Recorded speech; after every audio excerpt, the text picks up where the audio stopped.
2008, every major government in the world of a developed economy hit 100% of GDP in debt.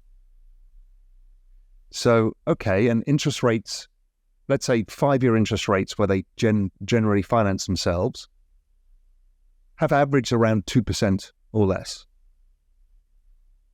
But so is economic growth.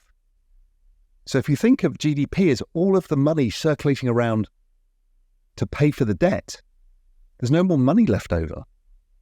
But the problem is the private sector is over 100% of GDP in debt in every major country. So who pays for that debt? So that's when they started shoving the interest payment debt onto the balance sheets, because the world basically hit the tipping point in 2008, and people still haven't worked this out. But I think I was the first person, and still maybe the only person, who's gone back and calculated all of the interest payments and realized that they are, and the balance sheet growth, and realized that they are just 3.5 years apart. It's the same chart. They just keep monetizing it. And that's the way that they see out of the debt, is to mutualize those payments across everybody by increasing the balance sheet. But the debt doesn't go away because GDP is not growing fast enough. So you have to change the GDP formula.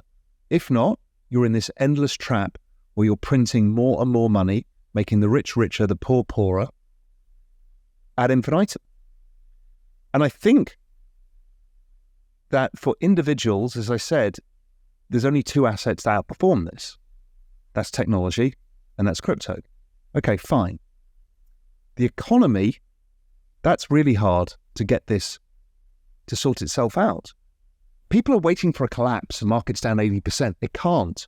The reason it can't is the central bank debased the currency and it makes the stock market go up optically, because they can't allow the collateral of the system to go bust. So they don't allow the system to go bust, and it creates this ongoing problem. But if you listen to the narratives from the central banks and the governments, what they're really saying is the whole green energy revolution. Europe is massively funding this. And yes, it's good for the planet. Yes, it's good for a number of things. But really what they're trying to do is lower the cost of electricity. Because if you lower the cost of electricity, it has this multiplier effect on productivity. And that's how you can grow GDP growth. The other thing is population. Well, we're shrinking populations, as I said, so we have to replace people. So look at Amazon warehouses. The growth is not in people, the growth is in the robots. The robots work 24/7, 365, they never complain, and they cost a fraction of a human. So every company is incentivized to employ robots to do jobs instead of humans. Then this year we had the nuclear bomb of deflation, which is human knowledge, lawyers, doctors, accountants, creative artists, developers, everybody, and they're replaceable via the infinite knowledge machine that is AI. So that's scary for us as individuals. But if population growth is a large part of the components of GDP growth, you can create infinite people by the robots and AI. So there are schools of thought, even coming out of Oxford University, that says we could hit a tipping point where the GDP of the planet doubles in a year or even a week. Now that sounds extreme, but if you put infinite people or infinite productive units into the economy, you can make infinite goods. Now who pays for the goods? Maybe the machines pay for the goods. We don't know. This is a whole new economic system being built in front of our eyes. This is something I call the exponential age, which is where all of these technologies are coming together, from energy to AI to robotics to EV to space to 5G, 6G, all of these things, biotech, all coming together, genetic sciences, to create this fastest period of technological change in all of humanity. Hey, money talkers, get ready for some Bitcoin excitement because we're diving into predictions that could send the crypto market into a frenzy. I'm your crypto guide, and today we're talking about Bitcoin potentially hitting $50,000. Buckle up, it's about to get wild. Bitcoin is back in the spotlight, overcoming hurdles at $36,700, and guess what? Renowned crypto trader Michael Van de Poppy is stirring up the pot, suggesting Bitcoin could be on a rocket ride to $45,000, $50,000. What's fueling this blast-off? Optimism, my friends. Hold onto your hats. There's a new hope in town. People are buzzing because there's a chance, just a chance, that the SEC might approve a Bitcoin exchange-traded fund ETF. Imagine this as a golden ticket for folks to dive into Bitcoin like never before. The countdown to $50,000 might just be powered by this regulatory green light. But wait, there's more. We got another player in the game, the Bitcoin halving event just 139 days away. Picture this, rewards for Bitcoin miners getting sliced in half. Less supply, more demand, and boom. A potential surge in Bitcoin's price. It's like the crypto Olympics, and we're all waiting for the gold. Now here's a plot twist you didn't see coming. Bitcoin's supply on exchanges has nosedived to a 6-year low, 5.38%. Why? Well, the trust in exchanges took a hit after FTX tumble and Binance's legal roller coaster. People are taking control with self-custody, a bullish move that could be driving Bitcoin's 130% rally since the start of the year. Let's talk big money. Crypto analyst predicts Bitcoin could skyrocket to $65,000 after the 2024 halving and reach an astronomical $524,000 by 2027. That's not just bullish, it's super bullish. The analyst thinks this bull cycle will make 2021 look like a warm-up. Get ready for a crypto blast. And there you have it, crypto mavericks.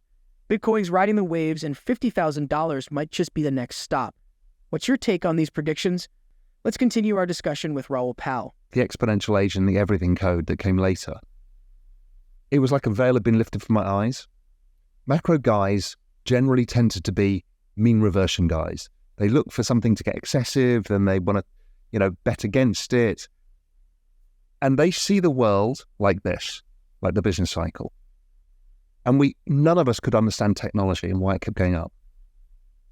We kind of could understand crypto because it's like this macro phenomena of, a whole different financial system, parallel financial system, getting adoption, etc. But technology, none of us got, apart from the few. And when I started dividing everything by the central bank balance sheets to take account of debasement, I saw that technology was one of the things that just kept rising. And that led me to dig into this whole process. And that completely changed my framework of the world. I wasn't looking for the blow up now. I was looking for the Meltup. And, crypto markets had taught me to use these logarithmic charts of these trends. If you look at the chart of Amazon, Apple, Google, Facebook, all of these, on a logarithmic chart, they're almost perfectly smooth trends.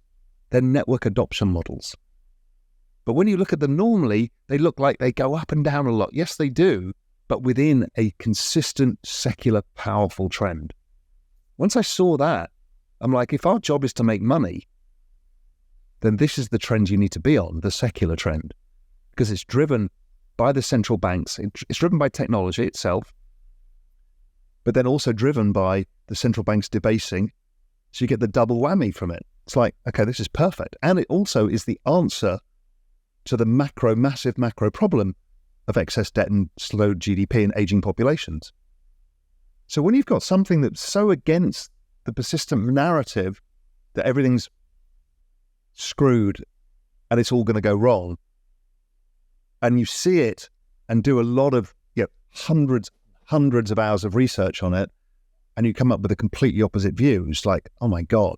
And then I started surfacing that view for Global Macro Investor, and then within Real Vision and elsewhere. And it was like a light bulb moment for people. They're like, oh my God, suddenly now understand why things are happening as they are, why technology stocks keep outperforming, why crypto keeps going up, why people are angry, why politics have become so polarized. It all starts to make sense. And if we can make money from it, great. If you enjoyed the video, don't forget to give it a thumbs up and subscribe to our channel for more daily updates. Remember, knowledge is power, and we're here to empower you on your financial journey. Until next time, happy investing.